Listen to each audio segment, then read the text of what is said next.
Engineer H आज classes पर आपका स्वागत है। हम लोग साइंस को चैप्टर बाय चैप्टर पढ़ेंगे और आज हम स्टार्ट करते हैं केमिस्ट्री का पहला नंबर चैप्टर जो आपको बताया जा रहा है। और आपको बता दो कि 2026 में आने वाले एग्जाम में आपको 100% इन्हीं प्रश्न में से देखने को मिलेंगे और इस प्रश्न से एक भी क्वेश्चन बाहर से नहीं आएगा। तो चलिए आज स्टार्ट करते हैं। मैं पहला नंबर प्रश्न से। तो पहला नंबर प्रश्न है, मैग्नीशियम रिबन को वायु में जलाने पर कैसी ज्वाला के साथ जलेगी? ऑप्शन नंबर ए चमकदार पीली लौ के साथ। ऑप्शन नंबर बी चमकदार श्वेत लौ के साथ। ऑप्शन नंबर सी, देखिए यहाँ पर समझदार हो गया है तो गलत है, यहाँ चमकदार काली लौ के साथ होगा। ऑप्शन नंबर डी ये भी गलत। तो चलिए आपका राइट आंसर जो हो जाएगा ऑप्शन नंबर बी हो जाएगा, चमकदार श्वेत लौ के साथ। यहाँ पे आपको बताया गया है मैग्नीशियम प्लस ऑक्सीजन को मैग्नीशियम जो है ऑक्सीजन की अभिक्रिया करके मैग्नीशियम ऑक्साइड बनाता है। मैग्नीशियम प्लस ऑक्सीजन जो है एक अभिकारक है, मैग्नीशियम प्लस ऑक्सीजन अभिकारक है। मैग्नीशियम ऑक्साइड जो है आपका उत्पाद है, मैग्नीशियम ऑक्साइड उत्पाद है। यहाँ पे आप देख सकते हैं जब मैग्नीशियम को वायुमंडल की उपस्थिति में जलाया जाता है तो श्वेत चमकदार लौ के साथ मैग्नीशियम रिबन का दहन होता है, यह श्वेत चूर्ण में परिवर्तित हो जाता है और मैग्नीशियम ऑक्साइड का चूर्ण बनाता है। तो इसका राइट आंसर जो हो जाएगा ऑप्शन नंबर बी होगा, यानी मैग्नीशियम प्लस ऑक्सीजन को मैग्नीशियम ऑक्साइड का निर्माण करेगा और यह श्वेत लौ के साथ जलेगी। अगला नंबर क्वेश्चन है, रासायनिक अभिक्रिया के दौरान परिवर्तन होता है। तो अवस्था परिवर्तन, रंग परिवर्तन, तापमान परिवर्तन, इनमें से सभी। तो इसका राइट आंसर जो हो जाएगा इनमें से सभी। अवस्था में भी परिवर्तन होता है, रंग में भी परिवर्तन होता है, तापमान में भी परिवर्तन होता है। तो इसका राइट आंसर जो हो जाएगा इनमें से सभी हो जाएगा। रासायनिक अभिक्रिया के दौरान होने वाले परिवर्तन, अवस्था में परिवर्तन, रंग में परिवर्तन और गैस का निकास और उत्सर्जन या तापमान में परिवर्तन होता है। अगला नंबर प्रश्न है,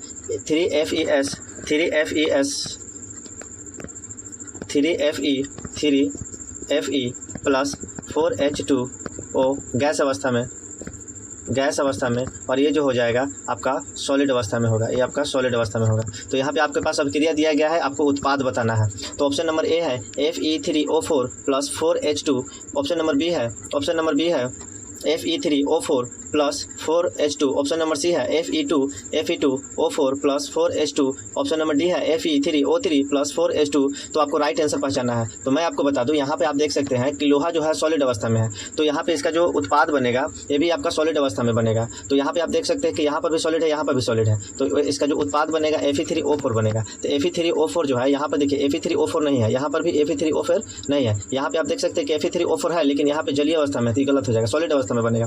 तो Fe3O4 इसका सॉलिड अवस्था में होगा, इसीलिए इसका राइट आंसर जो होता है ऑप्शन नंबर ए हो जाता है। आप यहाँ से बैलेंस करके भी देख सकते हैं, यहाँ पर जो होता है, यहाँ पे आयरन के 3 पर अणु है, यहाँ पर देख सकते हैं कि Fe3O4, यहाँ पर भी आयरन के 3 अणु है। तो यहाँ पे आयरन के 3 गलत हो जाएगा, यहाँ पर है लेकिन ऑप्शन नंबर ई गलत हो जाएगा। यहाँ पर आपको जो होगा ऑक्सीजन जो हो जाएगा 4 हो जाएगा। यहाँ पर देखिए ऑक्सीजन यहाँ 4 है, तो यहाँ पर ऑक्सीजन 4 होना चाहिए, जो यहाँ पर ऑप्शन नंबर ए में मैच कर रहा है। यह तो जलीय अवस्था है तो इसका ही गलत हो जाएगा। तो इसीलिए इसका राइट आंसर जो हो जाएगा ऑप्शन नंबर ए हो जाएगा।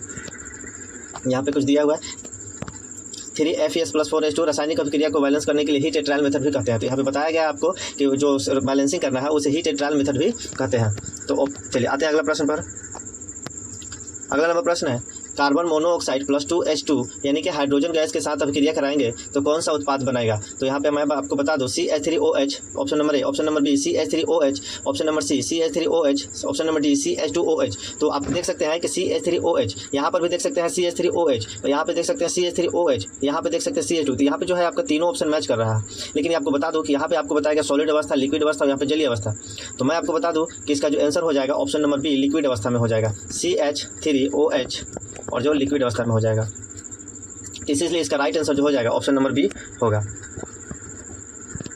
ऑप्शन नंबर बी इसका राइट आंसर। इस अभिक्रिया को करने के लिए 340 एटमॉस्फेरिक प्रेशर की आवश्यकता होती है। तो मैं आपको बता दूं यहाँ पे 340 ATP की ज़रूरत होती है, तब जाके आपका CH3OH आपका लिक्विड अवस्था में मिलेगा। इसका राइट आंसर जो हो जाएगा ऑप्शन नंबर बी हो जाएगा, CH3OH लिक्विड अवस्था में। इसको करने के लिए 340 एटमॉस्फेरिक प्रेशर की आवश्यकता होती है। अगला नंबर प्रश्न है, बिना बुझा हुआ चूना का सूत्र बताइए। तो option number A CaCO3, option number B CaOH2 के whole twice, option number C CaO, option number D CO2। तो इसका राइट आंसर जो हो जाएगा ऑप्शन नंबर सी हो जाएगा। तो आपको बता दूं कि बिना बुझा हुआ चूना का सूत्र जो होता है CaO यानी कैल्शियम ऑक्साइड होता है। यहाँ पे आपका आंसर सी हो जाएगा। चलिए इसके कुछ तथ्य जान लेते हैं। CaO प्लस H2O के साथ अभिक्रिया कराएंगे तो आपका CaOH2 का होल ट्वाइस जो प्लस उष्मा का निर्माण होता है। आप देख सकते हैं कि बिना बुझा हुआ चूना को जल के साथ अभिक्रिया कराते हैं तो आपको बुझा हुआ चूना प्राप्त होगा, यानी बुझा हुआ चूना का सूत्र जो हो जाएगा CH2OH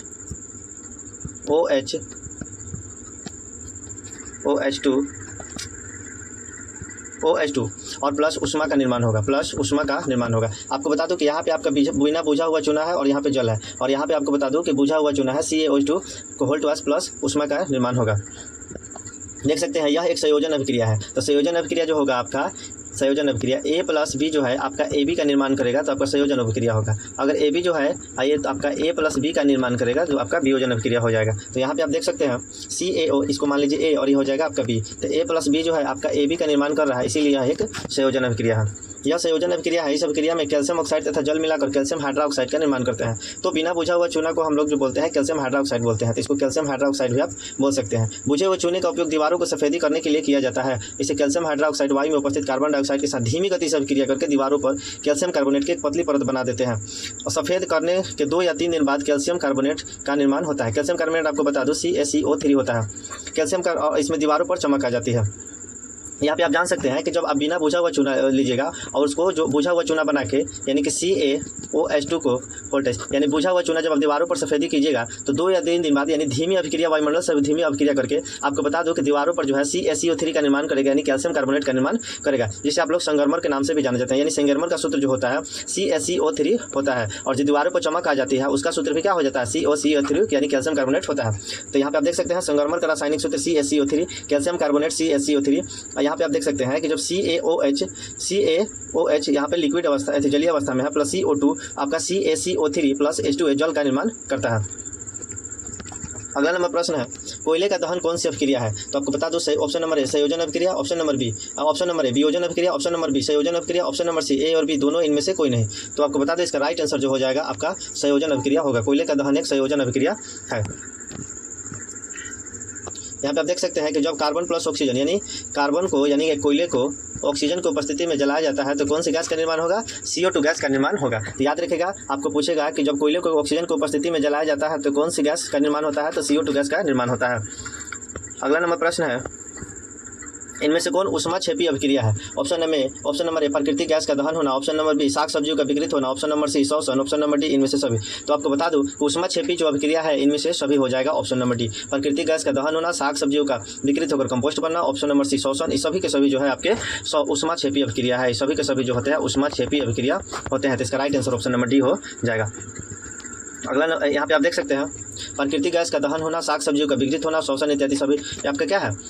ऊष्माक्षेपी अभिक्रिया है। आप देख सकते हैं कि प्राकृतिक गैस यानी CH4 और 2O2 को जब अभिक्रिया करवाया जाता है तो आपका CO2 प्लस भाप 2H2O गैस अवस्था में यानी कि भाप प्लस ऊर्जा का निर्माण होता है। तो याद रखिएगा मिथेन गैस के जो है CH4 जो है प्राकृतिक गैस जो है आपका ऑक्सीजन की उपस्थिति में जलाया जाता है तो कौन सी गैस निकलती है? कार्बन डाइऑक्साइड निकलेगी, ऊर्जा आपका देगा और यहाँ पे भाप का निर्माण होगा जो आपको गैसीय अवस्था में होगा।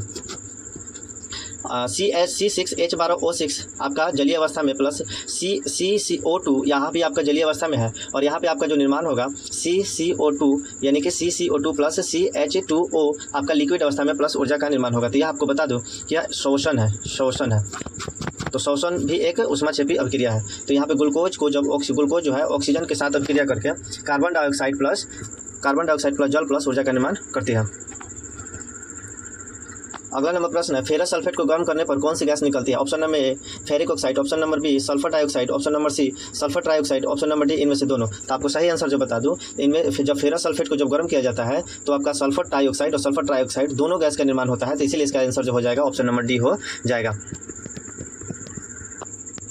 Fe2SO4 के साथ जब गर्म करते हैं यानी कि फेरस सल्फेट को जब गर्म कीजिएगा तो Fe2O3 plus SO2 plus SO3 का निर्माण होता है यानी सल्फर डाइऑक्साइड और सल्फर ट्राइऑक्साइड का निर्माण होता है। यह एक वियोजन अभिक्रिया है। जब फेरस सल्फेट यानी FeSO4 × 7H2 को गर्म किया जाता है तो क्रिस्टलन का जल त्याग देता है। जब फेरस सल्फेट को गर्म करिएगा तो आपको जल क्या हो जाएगा? त्याग देगा और क्रिस्टल का रंग बदल जाता है।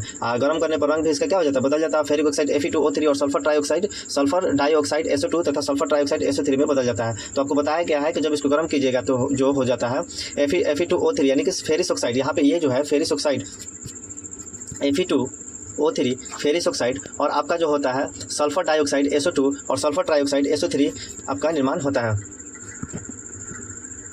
अगला नंबर प्रश्न है जब लेड नाइट्रोट को गर्म करने पर भूरे रंग की कौन सी धुआं उत्सर्जित होती है? Option number A O2, option number B NO2, option number C NO3, option number D D, A और बी दोनों। तो इसका राइट आंसर जो हो जाएगा ऑप्शन नंबर बी हो जाएगा। तो आप इसका राइट आंसर NO2 होगा। यानी लेड नाइट्रेट को जब गर्म कीजिएगा तो भूरे रंग की जो धुआं निकलती है NO2 होती है। जब लेड नाइट्रेट को गर्म करने पर नाइट्रोजन डाइऑक्साइड धुआं उत्सर्जित होता है। तो आप बता सकते हैं कि नाइट्रोजन डाइऑक्साइड जो आपका धुआं उत्सर्जित होता है, यानी कि 2PbNO3 के होल ट्वाइस को जब आप यानी कि लेड नाइट्रेट को जब गर्म करते हैं तो lead oxide plus nitrogen dioxide plus oxygen का निर्माण होता है। तो लेड नाइट्रेट को गर्म करने पर lead oxide plus nitrogen dioxide plus oxygen का निर्माण होता है। अगला नंबर प्रश्न है Na2SO4 प्लस BaCl2 उत्पाद में आपका हो जाएगा BaSO4 प्लस 2NaCl में कौन सा अवक्षेप का निर्माण होता है? Option number A BaSO4, option number B Na2SO4, option number C आपका जो हो जाएगा 2NaCl, ऑप्शन नंबर डी हो जाएगा आपका BaCl2। तो आपको बता दूं कि सही अवक्षेप का जो निर्माण होता है BaSO4 का आपका जो है यही आपका अवक्षेप का निर्माण करता है। तो इसीलिए इसका राइट आंसर जो हो जाएगा ऑप्शन नंबर ए हो जाएगा। तो याद रखिएगा कि Na2SO4 प्लस BaCl2 के साथ अभिक्रिया करने पर जो हो जाएगा अवक्षेप का निर्माण जो होगा BaSO4 का निर्माण होगा। इसीलिए इसका राइट आंसर जो हो जाएगा, इसका राइट आंसर जो हो जाएगा ऑप्शन नंबर ए हो जाएगा। Na2SO4 यह एक द्वितीय विस्थापन अभिक्रिया है। तो याद रखिएगा कि यह एक द्वितीय विस्थापन अभिक्रिया है। यहाँ पे अवक्षेप जो होगा BaSO4 अवक्षेपन का निर्माण हो रहा है। द्वितीय विस्थापन अभिक्रिया में आयनों का आदान प्रदान, द्वितीय विस्थापन अभिक्रिया पूछेगा कि क्यों होता है? तो याद रखिएगा आयनों के आदान प्रदान के कारण होता है। Sodium sulphate plus barium chloride, जो barium sulphate plus sodium chloride का निर्माण, यही जो आपका है सोडियम सल्फेट है और यहाँ पे ये जो बेरियम क्लोराइड है, और जब अभिक्रिया करता है तो आपका बेरियम अभिक्रिया करता है तो आपका barium sulphate plus sodium chloride का निर्माण होगा। तो यहाँ पे जो आपका बेरियम सल्फेट है यही आपका अवक्षेप का निर्माण करता है। इसका राइट आंसर जो हो जाएगा ऑप्शन नंबर ए हो जाएगा। अगला नंबर प्रश्न है Na2SO4 प्लस BaCl2 के साथ BaSO4 प्लस NaCl2 में कौन सी अभिक्रिया है? तो आपको बता दूं कि ऑप्शन नंबर ए संयोजन अभिक्रिया, ऑप्शन नंबर बी वियोजन अभिक्रिया, ऑप्शन नंबर सी विस्थापन अभिक्रिया, ऑप्शन नंबर डी द्विविस्थापन अभिक्रिया। तो अभी आपको बताया कि इसका राइट आंसर जो हो जाएगा द्विविस्थापन अभिक्रिया होता है। यह आयनों के आदान प्रदान के कारण होता है। यह आयनों के आदान प्रदान, यह आपका जो हो जाएगा अवक्षेप का निर्माण करेगा BaSO4। तो इसका राइट आंसर जो हो जाएगा ऑप्शन नंबर डी द्विविस्थापन अभिक्रिया है। अगला नंबर क्वेश्चन है तांबे के ऊपर परत डैश का चढ़ना संरक्षण कहलाता है। तो याद रखिएगा तांबे, ऑप्शन नंबर ए काले रंग की, ऑप्शन नंबर बी पीले रंग की, ऑप्शन नंबर सी हरे रंग की, ऑप्शन नंबर डी इनमें से कोई नहीं। तो आपको बता दो इसका राइट आंसर जो हो जाएगा ऑप्शन नंबर सी हो जाएगा हरे रंग की। तो याद रखिएगा तांबे के ऊपर हरे रंग की परत का चढ़ना इसका संरक्षण कहलाता है। और याद रखिएगा इसी तरह चांदी के ऊपर काले रंग की परत का चढ़ना जो होता है संरक्षण कहलाता है। इसी तरह आप याद रख सकते हैं लोहा के ऊपर भूरे रंग की परत चढ़ना जो होता है इसका संरक्षण कहलाता है। तो याद रखिएगा तांबे के ऊपर हरे रंग की परत का चढ़ना संरक्षण कहलाता है। जब कोई धातु अपने आसपास अम्ल, आर्द्रता आदि के संपर्क में आती है तो यह संरक्षित हो जाती है। इस प्रक्रिया को संरक्षण कहते हैं। तो याद रखिएगा जब अम्ल या आर्द्रता आदि के संपर्क में कोई धातु आता है तो संपर्क में आती है तो यह संरक्षित हो जाती है। इस प्रक्रिया को संरक्षण कहते हैं। चांदी के ऊपर काले रंग की परत, तांबे के ऊपर हरे रंग की परत एक संरक्षण का उदाहरण है। अगला नंबर क्वेश्चन है चिप्स की थैली में कौन सी गैस भरी जाती है? तो याद रखिएगा चिप्स की थैली में कौन सी गैस भरी जाती है? Option number A oxygen, option number B chlorine, option number C hydrogen, option number D nitrogen. तो याद रखिएगा इसका राइट आंसर जो हो जाएगा ऑप्शन नंबर डी होगा नाइट्रोजन। इसका right answer option number D हो। चिप्स की थैली में नाइट्रोजन गैस भरी जाती है। चिप्स बनाने वाले चिप्स की थैली में ऑक्सीजन को हटाकर उसमें नाइट्रोजन गैस कम कर सक्रिय गैस युक्त कर देते हैं और ताकि चिप्स का उपचयन ना हो सके। तो याद रखिएगा जो चिप्स वाली थैली रहती है उसमें जो है ऑक्सीजन को हटाकर उसमें जो है नाइट्रोजन गैस भर दिया जाता है। नाइट्रोजन जैसे कम सक्रिय मतलब नाइट्रोजन जो है कम अभिक्रियाशील है, कम सक्रिय है, ऑक्सीजन जो है जल्दी सक्रिय हो जाता है, इसीलिए ऑक्सीजन को हटाकर नाइट्रोजन गैस भर दिया जाता है। अगला नंबर क्वेश्चन है MnO2 प्लस 4HCl से अभिक्रिया कर कौन सा उत्पाद बनेगा? तो MnCl2 plus 2H2O plus chlorine. तो ये आपको पूछ रहा है कि इस अभिक्रिया में क्या हो रहा है? अपचयन हो रहा है, उपचयन हो रहा है, रेडॉक्स अभिक्रिया है, इनमें से सभी। तो आपको बता दूं कि इसका राइट आंसर जो हो जाएगा यह एक रेडॉक्स अभिक्रिया है। तो आपको बता दूं कि रेडॉक्स अभिक्रिया में जो होता है उपचयन और अपचयन दोनों होता है। तो इसीलिए इसका राइट आंसर जो हो जाएगा रेडॉक्स हो जाएगा। इस अभिक्रिया में उपचयन और अपचयन दोनों हो रहा है। आप यहाँ पे देख सकते हैं कि HCl से CuL2 उपचयित हो जाता है और MnO2 से MnCl2 अपचयित हो जाता है। तो आपको देख सकते हैं कि यहाँ पे जो HCl है, HCl से Cl2 उपचयित हो गया और यहाँ पर MnO2 जो है MnO2 जो है MnCl2 में अपचयित हो जा रहा है। तो आप देख सकते हैं कि यहाँ पे उपचयित और अपचयित दोनों हो रहा है, इसीलिए इसका राइट आंसर जो हो जाएगा यह एक रेडॉक्स अभिक्रिया है। याद रखिएगा यह एक रेडॉक्स अभिक्रिया है, यानी HCl से क्या उपचयित हो रहा है Cl2 और MnO2 जो है MnCl2 में उपचयित हो जा रहा है। रेडॉक्स अभिक्रिया वह अभिक्रिया है जिसमें उपचयन और अपचयन दोनों अभिक्रिया होती है, उसे हम रेडॉक्स अभिक्रिया कहते हैं। यदि किसी अभिक्रिया में पदार्थ उपचयन होता है तब उसमें ऑक्सीजन की वृद्धि, उपचयित होगा तो इसमें ऑक्सीजन की वृद्धि हो जाती है और हाइड्रोजन की कमी हो जाती है। अपचयन की बात करें तो जब उसमें ऑक्सीजन की कमी हो जाती है तथा हाइड्रोजन की वृद्धि हो जाती है तो उसे हम अपचयन कहते हैं। तो याद रखिएगा। अगला नंबर प्रश्न है वसायुक्त अथवा तैलीय खाद्य पदार्थ, वसायुक्त तथा तैलीय खाद्य पदार्थ लंबे समय तक रखा जाता है तब उसका स्वाद या गंध क्यों आ जाता है? ऑप्शन नंबर ए अपचयन के कारण, ऑप्शन नंबर बी उपचयन के कारण, ऑप्शन नंबर सी रिडॉक्स अभिक्रिया के कारण, उनमें ऑप्शन नंबर डी इनमें से कोई नहीं। तो इसका राइट आंसर जो हो जाएगा ऑप्शन नंबर बी हो जाएगा। इसका right answer option number B हो जाएगा। यानी कि जब वसायुक्त खाना जब आप थाली में रखते हैं, वसायुक्त जब लंबे समय तक रखते हैं तो उसमें गंध आ जाती है। इसका मुख्य कारण जो है उपचयन के कारण, याद रखिएगा इसका मुख्य कारण जो है उपचयन के कारण। जब वसायुक्त तैलीय खाद्य पदार्थ लंबे समय तक रखे जाते हैं तो उसमें गंध आ जाती है उपचयन के कारण। वह रोधी बर्तनों में खाद्य सामग्री के रखने से अपचयन की गति धीमी हो सकती है। तो याद रखिएगा जो रोधी बर्तन है उसमें खाद्य सामग्री जब रखेगा तो उसमें उपचयन की गति जो है धीरे धीरे होगी, यानी जल्दी आपका खाना खराब नहीं होगा। अगला नंबर क्वेश्चन है सिल्वर नाइट्रेट को सूर्य के प्रकाश के उपस्थिति में रखने पर कौन सी गैस उत्सर्जित होती है?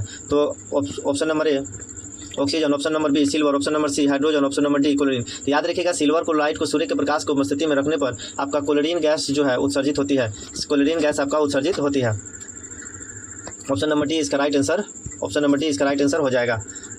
यहाँ पे आप देख सकते हैं कि सूर्य के प्रकाश में श्वेत रंग का सिल्वर क्लोराइड धूसर रंग का हो जाता है। ये भी आपको एग्जाम में पूछा जाता है कि सूर्य के प्रकाश में श्वेत रंग का सिल्वर क्लोराइड रखने पर कैसा रंग का हो जाता है? तो धूसर रंग का हो जाता है। प्रकाश की उपस्थिति में सिल्वर क्लोराइड सिल्वर तथा क्लोरीन में वियोजित होने के कारण। तो पूछे कैसा क्यों कारण होता है? तो प्रकाश की उपस्थिति में जो है सिल्वर क्लोराइड को सिल्वर तथा क्लोरीन के वियोजन के कारण। आप देख सकते हैं कि AgCl जो है सूर्य के प्रकाश की उपस्थिति में Ag प्लस Cl2 का निर्माण कर सकता है। यहाँ पे आप देख सकते हैं। इसी तरह AgBr को जब सूर्य के प्रकाश की उपस्थिति में रखते हैं तो Ag प्लस Br2 यानी कि यहाँ पे Br2 गैस का निर्माण करती है। इस अभिक्रिया का उपयोग श्याम, यानी ये जो दोनों अभिक्रिया है, दोनों का उपयोग जो है श्याम श्वेत फोटोग्राफी में भी किया जाता है। तो चलिए आज के लिए 16 ही प्रश्न रखते हैं और इनसे बाहर आपके एग्जाम में क्वेश्चन पहले चैप्टर से नहीं पूछा जाएगा। अगर आप इससे नोट्स और आंसर की को आप देख सकते हैं तो इसी तरह आपके एग्जाम में क्वेश्चन आते हैं और इसको सही से आप देख लीजिए और तैयार नोट्स बना लीजिए। चलिए अब मिलते हैं अगले वीडियो में। आज के लिए इतना ही।